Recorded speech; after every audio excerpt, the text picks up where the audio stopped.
اتصال مباشرة بعد الحصة التدريبية لفريق الرجاء رفقة المدرب الجديد فوزي البنزرتي المدرب التونسي. سألناه العديد من الأسئلة، أولى الأسئلة يعني تحمل فوزي البنزرتي المسؤولية يعني أيام قليلة قبل كأس العالم، كيف يرى هذه المسؤولية؟ الحديث لفوزي البنزرتي. شكرا على السؤال. يعني بطبيعة الحال عندما تكون المسؤولية مع ثم مجموعة معايا طيبة، مجموعة من الأخيان المساعدين من اللاعبين اللي كنا قاعدين حاطين اليد في اليد نتعاونوا على المشوار هذا، وفترة نعرف القصيرة لكن نعملوا كل مجهوداتنا توا باش نقدموا بأقصى سرعة ونعطي الأفكار نتاعي، واللاعبين مشكورين والإطار الفني مشكور قاعد يقوم بالواجب واكثر من الواجب، والحمد لله لحد اليوم كل شيء سير على احسن ما يرام.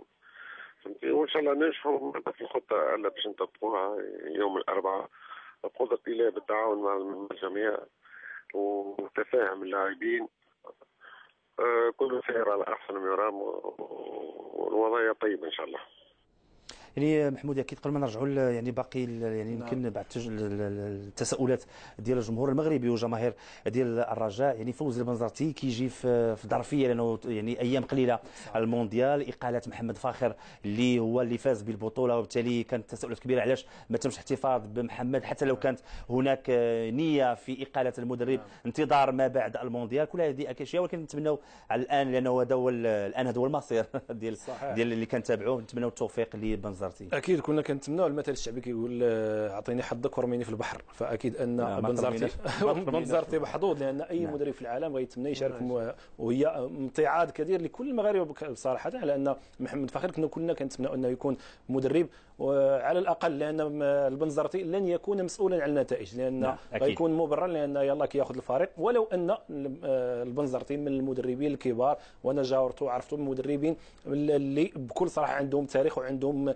كاريزما خاصه وشخصيه قويه، ونتمنى على انها يعني تكون يدوز ذاك الميساج بينه وبين اللاعبين بسرعه ان شاء الله. خصوصا غادي نسول يعني هشام مباشره لانه مريتي مع بنزرتي كلاعب ورفقه يعني الترجي التونسي، كيفاش كتشوف هذا المدرب وكيفاش كتشوف خصوصا كذلك لعبتي في الرجاء، كيفاش كتشوف يمكن انه يكون تجاوب يعني بسرعه كيف ما قال المحمودي، وانه الفريق يعني تخلق ذاك الانسجام، كنعرفوا الانسجام بين المدرب واللاعبين مهم جدا لخلق يعني النتيجه الايجابيه اللي كينتظرها الجمهور المغربي الان. بالنسبه لفوزي البنزرتي يعني مدرب معروف في الساحه الافريقيه والساحه العربيه، مدرب اللي عنده القاب كثيره في تونس، يعتبر من المدرب احسن المدربين يعني في تاريخ تونس يعني بصفه عامه، ومدرب يعني عنده شخصيه قويه، شخصيه اللي لازم يتحملها اللاعبين، لانه اللاعبين هم اللي عندهم يكونوا يعني في تواصل مع المدرب. صحيح التواصل خصو يكون تواصل كبير معه، وكنتمنى له يعني مسيره موفقه مع الرجاء خصوصا في الفتره هذه لانها فتره حساسه بالنسبه للرجاء. كاس العالم بالنسبه لي انا كاس العالم هذه للاعبين ماشي للمدرب. اي مدرب يقدر يشارك لكن اللاعبين هما اللي عندهم انهم يخلقوا لانهم غتبقى في التاريخ ديال اللاعب، لانه هو اللي خصو يقدم واحد المجهودات كبيره باش اللي هو ماشي اي لاعب كيتمنى يشارك في هذا كاس العالم.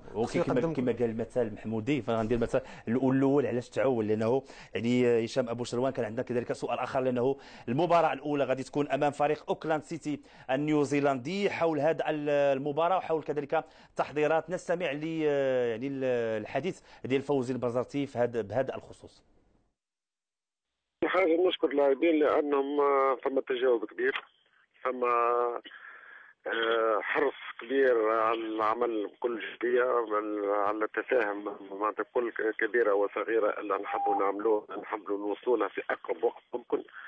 قاعد نبلغ في الرسائل وهم قاعدين يستوعبوا اهم شيء مع وين باش نقدموا في التفكير نتاعنا في العمل الجماعي نتاع المجموعه، وهذا معناتها شيء طيب لحد اليوم. شفت كان امور ايجابيه، وان شاء الله معناتها تشوفوا في الميدان فريق الرجاء ممكن ونوعا ما الا حبينا نوصلوا خاصه في المباراه الاولى اللي انا بالنسبه لنا هام جدا ونلزمنا نفوزوا، وان شاء الله نطمن من الناس الكل كانوا مع الرجاء في احسن حالات الوقت الحاضر على جميع المستويات خاصه من الناحيه المعنويه طيبه جدا. اللاعبين كل حريصين باش يكونوا في مستوى كبير وباش يفوزوا في المقابله الاولى.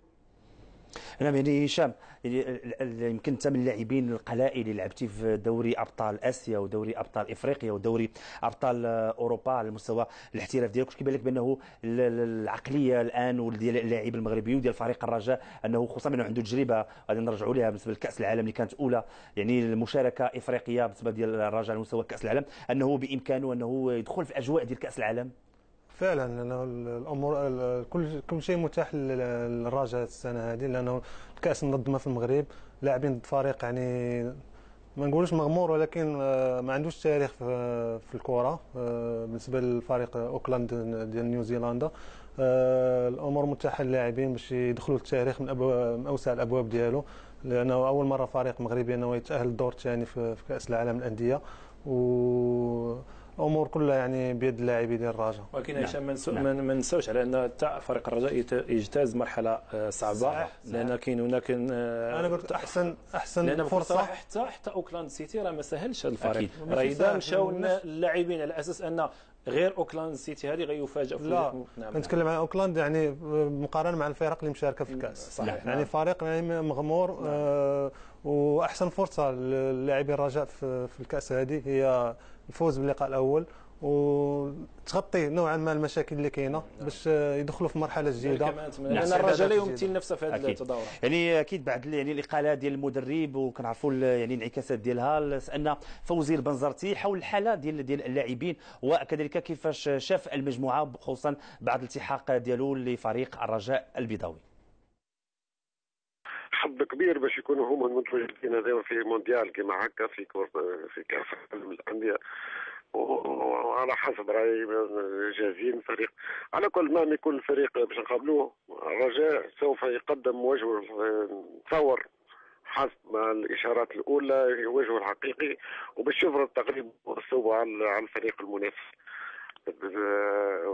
ونهتموا اكثر من الفريق نتاعنا باش يكون طريقته هي اللي نبرزوها اكثر من الفريق المنافس، وباش نكونوا حريصين باش نهاجموا اكثر وباش نحاولوا نسجلوا اهداف.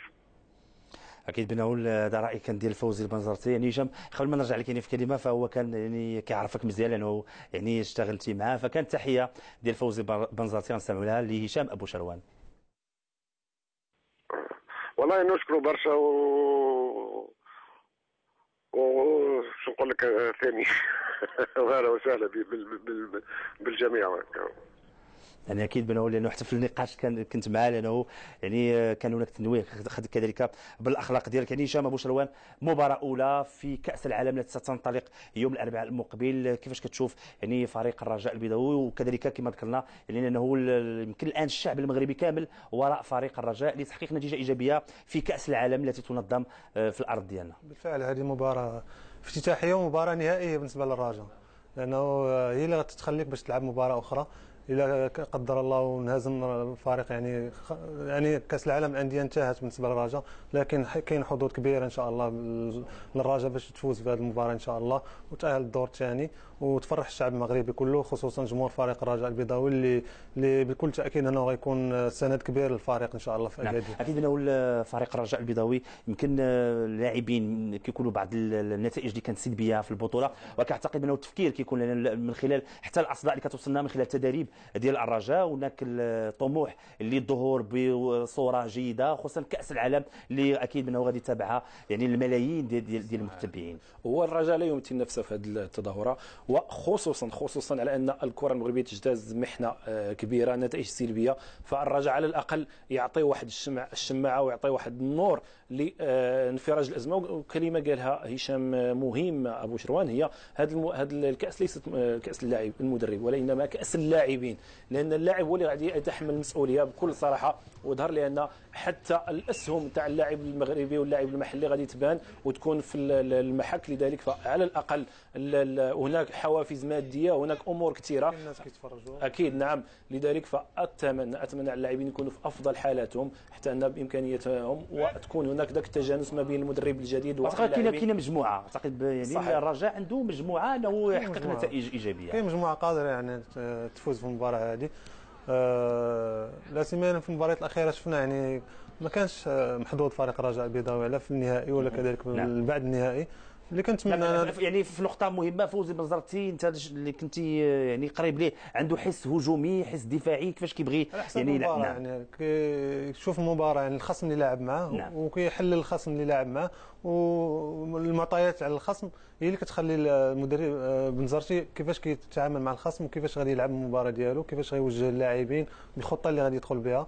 وفوزي بنزرتي يعني معروف عليه كيقولوا الناس كيدافع، لكن مني كان مع الفرق كبيره في تونس دائما الترجي ولا النجم الساحل ولا نادي افريقي دائما كيفوزوا بحصص كبيره، وحتى في افريقيا يعني كيلعبوا ضد فرق كبيره وكيفوزوا. يعني نعم اكيد بانه يعني محمودي الرجاء سبق له شارك في اول نسخه ديال كاس العالم اللي كانت بالبرازيل ورفقتها انديه كانت قويه، كورينتيانز نتذكر كورينتيانز البرازيلي، ريال مدريد، وكذلك فريق النصر السعودي. حنا اكيد كنشاهدوا صور اللي غتبقى خالده في اذهان يعني الجمهور ديال فريق الرجاء والجماهير المغربيه. اعتقد بانه الرجاء عنده ذاك الكاريزما وعنده ذاك يعني الشخصيه ديال انه يلعب في مسابقه بحجم كاس العالم. محافل دوليه لكل زمان رجال كما كنقولوا، ولكن شتان بين رجاء الامس ورجاء اليوم بكل صراحه. ماشي هذا غير ليس تقليل من هاد اللاعبين، ولكن بكل صراحه هناك لاعبين كنا كنشوفوا بشعيب المباركي، قرقوري،